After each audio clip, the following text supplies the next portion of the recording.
Hey guys, so today I'll be presenting Triple D, and it is not diners, drive-ins, and dives.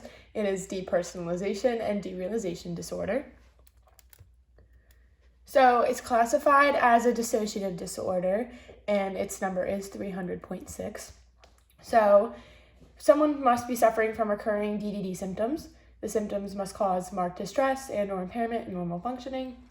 The symptoms must not occur exclusively in the context of another medical condition, psychiatric condition, or effect of a substance like drugs or alcohol, and the individual must retain intact reality testing. So, in other words, they don't believe that themselves or the external world is literally unreal. They know it's real. So someone could suffer from experiences of depersonalization, derealization, or both. So depersonalization is experiences of unreality, detachment, or being an outside observer with respect to one's thoughts, feelings, sensations, body, or actions. So being detached from feelings, thoughts, touch, hunger, thirst, speech, having out-of-body experiences. Some people even say that it makes them think that they're a robot. And a lot of the common phrases that people will say in therapy is they feel like they are no one. And derealization is experiences of unreality or detachment with respect to surroundings.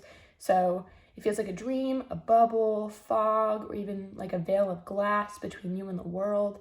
And it's normally accompanied by blurriness, narrowed or widened visual fields, weird dimensions, things changing shape and size, and even sound can change.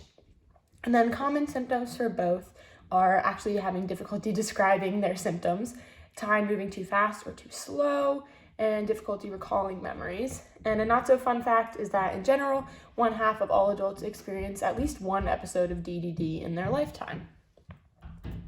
So a case study is Miss M. So Miss M was a 49-year-old divorced woman who was sexually abused from the ages 11 to 16 by her older brother. During her adolescent and adult life, Miss M had a series of unsuccessful and abusive relationships.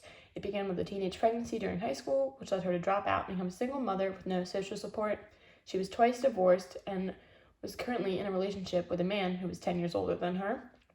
She went to a psychiatrist's office and answered questions about her living environment and children. She was fine during the first part of the interview, but when the psychiatrist reached the subject of her developmental years and family, she had trouble answering, she trembled, and she had shallow and rapid breathing.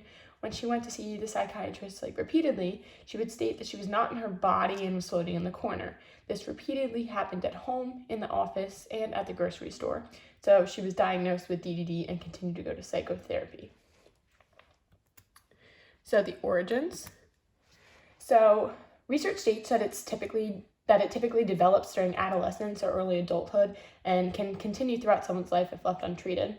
So there's a lot of different origins because there's so many different things that can happen with this disorder, so many experiences. So studies have shown that childhood interpersonal trauma is a large cause of depersonalization and derealization disorder.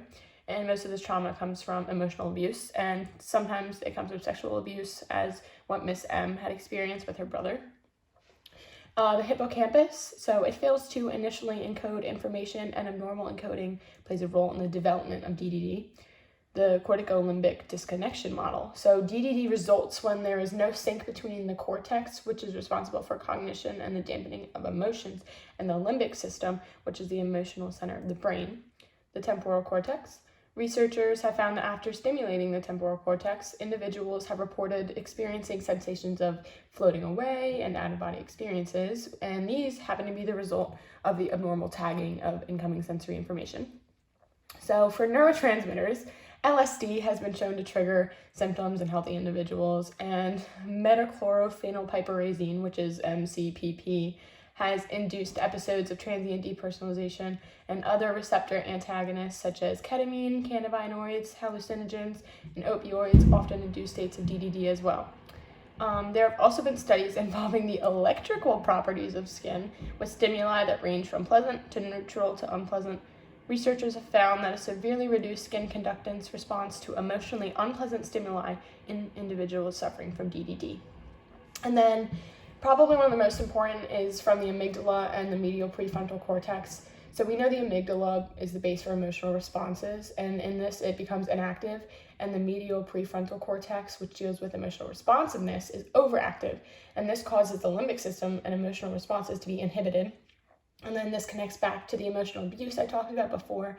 So this definitely causes DDD to develop and continue if left untreated. So some of the effects, so the impairment in social, occupational, or other important areas of life. So people can feel embarrassed about their experiences and become antisocial and not want to interact with others. Their experiences and symptoms can also prevent them from doing their job. Researchers have also found that individuals demonstrated an increased response to unexpected stimuli, such as claps or other loud noises. So that's increasing alertness to physical things. Baseline hyperactivity, so basically they're abnormally or extremely active.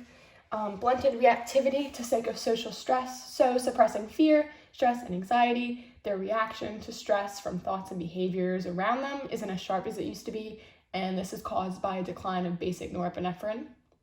And someone diagnosed with DDD has out-of-body experiences in public places, such as Miss M. They could lead to panic anxiety syndrome or panic disorder, which is characterized by recurrent attacks of intense fear or discomfort beginning without warning. So this comes from apprehension, fear, terror, or discomfort, and this could be from DDD. And then agoraphobia, which is the fear of being in places or situations from which escaping might be difficult or embarrassing. So if someone has an experience in a public place, it might be embarrassing to them, and they may end up developing agoraphobia. And then avoidance, prevention, and intervention. Avoidance, it's typical for patients with symptoms to conceal or rationalize the dissociative experiences and may avoid admission to counseling due to apprehension or embarrassment. And prevention and intervention are kind of the same. So a quick intervention following a traumatic experience or emotionally distressing experience may reduce the risk of developing DDD symptoms. So for treatment, it starts with psychotherapy, which is the main treatment. It's also called counseling or talk therapy, and the goal is to gain control over the symptoms so that they lessen or go away. So psychotherapy helps understand why DDD occurs. It learns techniques that distract people from their symptoms. They learn coping strategies. They address their emotions related to past trauma, and they address other mental health conditions. And then cognitive behavioral therapy is a form of psychotherapy that focuses on changing dysfunctional thinking patterns, feelings, and behaviors. Eye movement desensitization and reprocessing. So this was designed to treat people with persistent nightmares, flashbacks, and other symptoms of PTSD, but it's also been known to help lessen symptoms of DDD. Dialectic behavior therapy. This is also another form of psychotherapy, and it was designed for people with severe personality disturbances, which can include DDD symptoms and often occur after the person has experienced abuse or trauma, so the emotional abuse. Family therapy, it's kind of what it means, so kind of what it says, helps to teach the family about the disorder as well as to help family members recognize symptoms. Creative therapies, so for example, art therapy or music therapy, they allow patients to explore and express their thoughts, feelings, and experiences in a safe and creative environment. Meditation and relaxation techniques, these help people to better tolerate their symptoms and become more aware of their internal states. And then clinical hypnosis, and this uses intense relaxation, concentration, and focuses attention to achieve an altered state of consciousness, which allows people to explore their thoughts and feelings that they may have hidden. And medication, so there is no known medication to treat DDD. However, people with this, especially those with associated depression or anxiety, they can benefit from the treatment with antidepressant or anti-anxiety medications just to help lessen their panic or their stress after their experiences. And then also opioid antagonists have also shown some promise in the treatment of the DDD symptoms. There's my picture citations, and there's my references.